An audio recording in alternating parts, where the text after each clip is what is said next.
이곳은 2023년 세계 공항 4위인 인천국제공항의 내부입니다. 여기 한국의 대표 승무원들로 보이는 사람들이 평화롭게 식사를 하고 커피를 마시며 다음 비행을 준비하고 있습니다. 그런데 그때 갑자기 그들의 공간의 정적을 깨며 문이 드르륵 열리고 외국 항공사의 직원들이 상기된 표정으로 우르르 들어오는데요. 모두 굉장히 좋지 않은 표정입니다. 도대체 그들에겐 무슨 일들이 있었던 걸까요? 해당 사연은 해외 커뮤니티에 올라온 헤일리 씨의 실제 사연을 바탕으로 재구성된 스토리입니다. 그럼 오늘의 사연 있는 인생 시작합니다. 그 전에 잠깐 구독과 좋아요, 알림 설정하는 센스 꼭 부탁드릴게요. 안녕하세요. 저는 캐나다의 대표 항공사인 에어 캐나다에서 일한 지 7년차 되는 31살 승무원인 헤일리입니다. 몇 번의 비행만 더하면 곧 휴가를 쓰고 잠시 쉴 예정이에요. 일에 대한 열정도 많이 없어지기도 했고 그냥 흥미가 없어졌거든요. 그래서 요즘 저의 목표는 휴가를 가는 그날만을 생각하며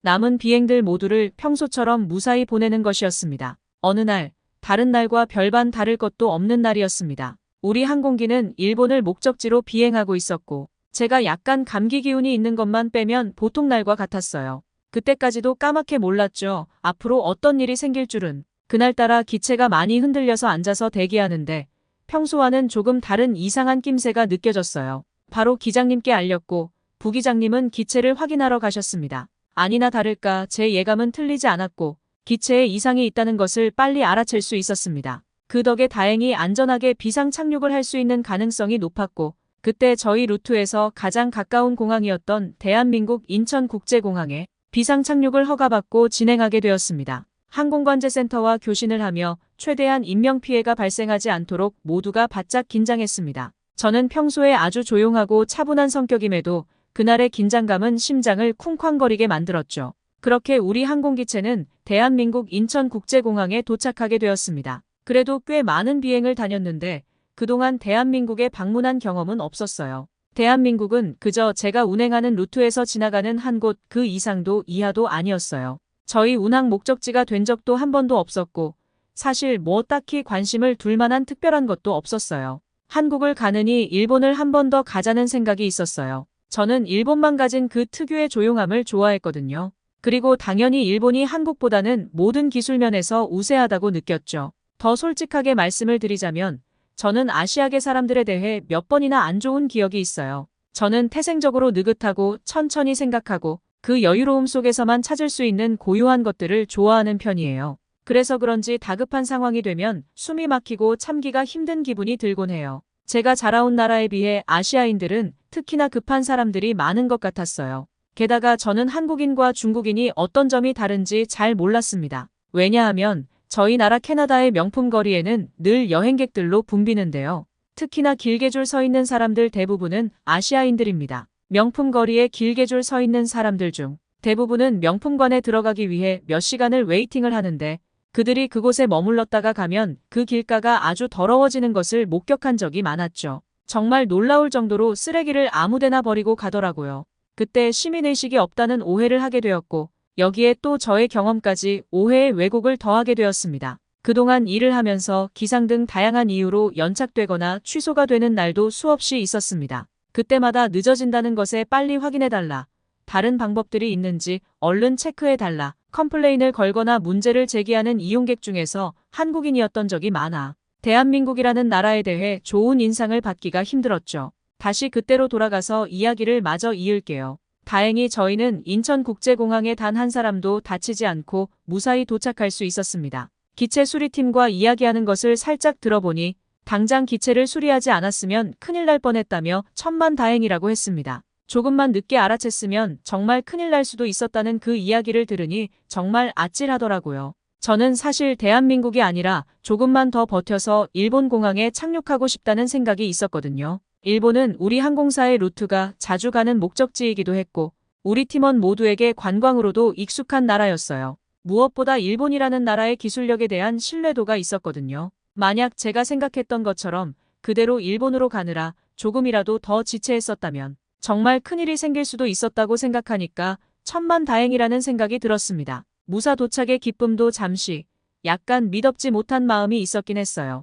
대한민국의 기술력을 정말 믿어도 될까? 또 그 특유의 빨리빨리 성격으로 대충 수리하는 거 아닐까 별의별 생각이 다 들었습니다. 정말 몇 번의 비행만 더 마치면 홀가분하게 휴가를 즐길 수 있을 텐데 갑자기 일정이 꼬여버렸다는 변화에 당황할 수밖에 없었죠. 수리팀이 기체와 점검을 하는 데까지는 최대 10시간까지도 걸릴 수 있다는 말에 우리 팀은 기대도 하지 않았어요. 우리나라의 경우만 해도 상황을 보고하는 체계 단계만 수일이 걸린다는 걸 본 적이 있어서 그 기간이 얼마나 걸리는지 알고 있었거든요. 이런 일련의 상황들을 승객분들에게도 전달해야 했어요. 갑자기 바뀐 일정에 승객분들은 당황하시긴 했지만 큰일 날 뻔한 것을 무사히 모면했고 안전하다는 것만으로 안도감을 가진 터라 갑자기 생긴 기다림에 대해서 불평, 불만을 토로하시는 분들은 없었지만 많이 걱정되는 건 따로 있었어요. 공항에서 기다리는 동안 짐까지 가지고서 어떻게 안전하고 안심되게 시간을 보낼 수 있을까 하는 우려 때문이었죠. 저희 나라 공항에 와본 분들이라면 아시겠지만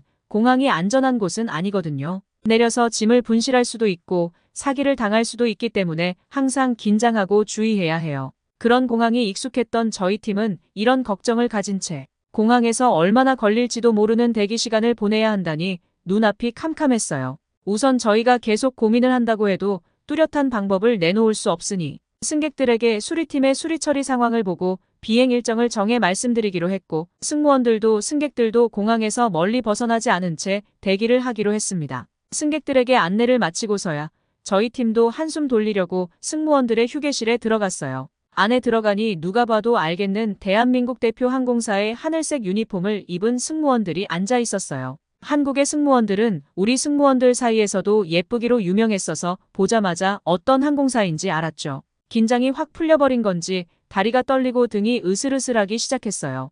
열이 오르면서 식은땀이 흐르기 시작했죠. 말도 통하지 않는 나라에서 갑자기 아프면 어떻게 해야 하나 고민이 됐어요. 게다가 그날은 주말이었거든요. 저희 팀 모두가 저를 걱정하느라 울상이었어요. 그런데 바로 옆 항공사 승무원이 다가와 아주 친절하게 도움이 필요하세요? 라고 물었어요. 점점 더 열이 오른 저는 힘이 없었죠. 그러자 잠시만 기다리세요라는 말과 함께 이동용 휠체어를 가져오시더니 순식간에 바로 지하에 있는 병원으로 안내해 주셨어요. 저도 승무원이지만 공항에서 휠체어를 이렇게 빨리 구할 수 있다는 사실에 놀랐어요. 캐나다는 인천공항처럼 교통약자 서비스 센터가 잘 되어 있지 않거든요. 더 놀라운 건 공항 내에서 순식간에 병원 진료를 볼 수 있다는 사실이었어요. 여권을 제출하고 순식간에 접수한 뒤 링거까지 맞을 수 있었습니다. 주사를 맞고 나서야 살 것 같더군요. 열이 식느라 그런지 온몸에 옷을 적셨습니다. 정말 집에 가고 싶다는 생각이 절실하더라고요. 근처에 숙소를 찾고 싶었지만 몇 시간이 걸릴지 갑자기 호출이 있을지도 모르는 상황이라 숙소를 잡기도 어려워서 정말 샤워를 하고 싶은데 어떻게 해야 할지 이도 저도 못하고 있었죠. 링거를 다 맞아갈 때쯤 들어가도 될까요? 여성분의 목소리가 들렸어요. 그 목소리의 주인공은 다름 아닌 아까 저를 도와줬던 그 승무원이 다시 방문하셨더라고요. 자기도 해외 비행에서 아팠을 때 서러웠다면서 제가 걱정돼서 와보셨다고 했어요. 그제야 왜 다들 한국 항공사를 벤치마킹하고 모델로 삼아 본보기 하라고 하는지 알겠더군요. 친절과 진심이 생활처럼 녹아있는 모습에 괜히 그동안 편견으로 한국을 바라봤던 저의 마음을 되돌아보게 되더라고요. 더 필요한 건 없느냐고 물으시는 그 말에 저는 샤워를 할 수 있는 곳이 없을까요? 여쭤봤더니 샤워는 물론 옷도 드라이해주고 심지어 짧은 몇 시간 단위로만 이용할 수 있는 호텔도 있다고 친절히 설명해 주었습니다. 병원 하나로도 놀라웠는데 찜질방, 세탁소 그리고 라운지에 안마의자까지 없는 것이 없었죠. 그녀는 다음 비행이 있어서 가야 한다길래 친절하게 인사를 하고 우린 헤어졌어요. 링거를 다 맞고 나서 밖으로 나갔죠. 그러고 나서 깨끗한 정신으로 처음 마주한 인천공항의 내부에 솔직히 눈이 휘둥그레졌습니다.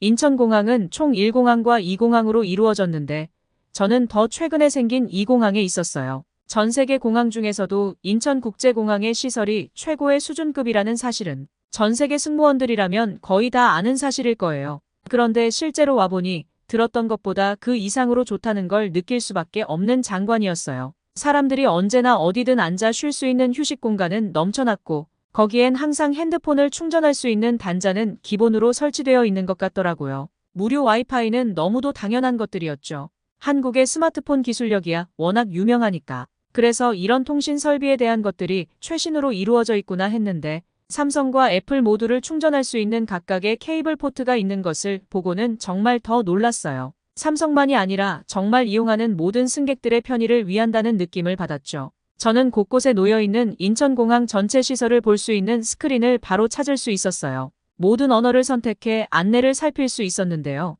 아니, 1공항, 2공항에 거의 균등한 시설이 존재했어요. 병원뿐만 아니라 안마를 하며 쉴 수 있는 시설, 우체국 서비스, 목욕탕, 여성 전용 수면실, 샤워실, 캡슐 호텔 등 이 모든 것을 공항에서 다 할 수 있다는 것이 믿기지 않을 정도였죠. 그 안전함은 말할 것도 없었습니다. 더는 어디서 샤워하고 쉴지 고민하지 않아도 됐어요. 저는 캡슐 호텔로 가봤습니다. 호텔 하면 하루 이상을 머물러야 하고 체크인, 체크아웃 시간이 있어 이용 시간이 맞지 않으면 어려움을 겪는데 이곳은 기본 3시간으로 구성되어 있고 시간 추가도 7,000원으로 엄청 저렴했습니다. 또한 화장실이 있는 곳과 없는 곳으로 구성되어 있어서 취향이나 목적에 맞는 객실을 선택할 수 있었죠. 캡슐 호텔에서 쉬려다가 이용객들이 많아 조금 대기해야 했습니다. 그러니 직원분께서 그러면 기다리는 대기 시간 동안 샤워실을 이용하는 게 어떠냐고 물으셨어요. 누구나 무료로 사용할 수 있는 샤워실이 존재했어요. 그것도 최상급의 깨끗함을 유지한다고 하시더라고요. 조금 더 오래 사용할 거라면 스파온에어라는 이용료를 내고 사용할 수 있는 목욕탕도 있다고 말해주셨죠. 또 그 안에는 여성 전용 수면실과 샴푸 그리고 바디워시가 제공된다고 했어요. 그냥 몸만 가면 됐죠. 더군다나 안전하게 개인 보관함도 있기 때문에 걱정할 필요가 없더라고요. 저는 그곳으로 향했습니다. 호텔만큼 깨끗한 시설에 정말 놀라웠어요. 부끄럽지만 저희 나라는 공공시설에서 악취가 나는 경우가 많기 때문이에요. 샤워를 하고 나온 저는 한결 좋아진 컨디션이 되었죠. 이제 한숨 돌리고 자야겠다 생각하는 찰나에 팀에서 연락이 왔습니다. 저는 그때 가장 놀란 장면이 있었습니다. 바로 수리한다고 한 지 불과 몇 시간 만에 수리가 끝났다는 연락이 왔다는 거였죠. 저희는 너무도 당연하게 수일 걸릴 거로 생각하고 다른 항공기를 대기하고 있었는데 이런 일을 처음으로 겪다 보니 설마 하는 마음으로 저희 승무원들은 다시 모이게 되었습니다. 인천국제공항의 수리 기술력은 대단했습니다. 세계에서 상위를 차지할 정도로 높은 기술력을 가지고 있다는 것을 인정할 수밖에 없었어요.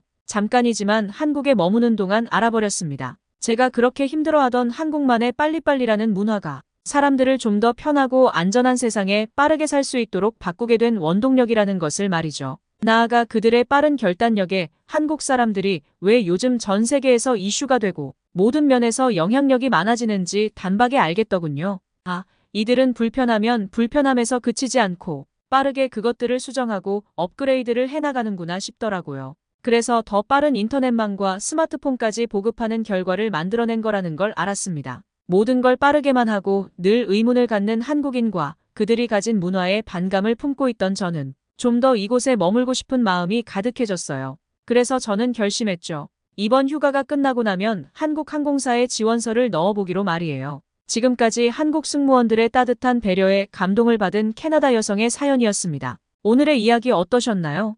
헤일리 씨에게 알려주고 싶은 한국인들의 따뜻한 배려가 더 있다면 댓글로 남겨주세요. 감동을 받으셨다면 구독과 좋아요, 알림도 꼭 눌러주세요. 끝까지 시청해주셔서 진심으로 고맙습니다. 지금까지 따뜻한 이야기를 전하는 사연 있는 인생이었습니다.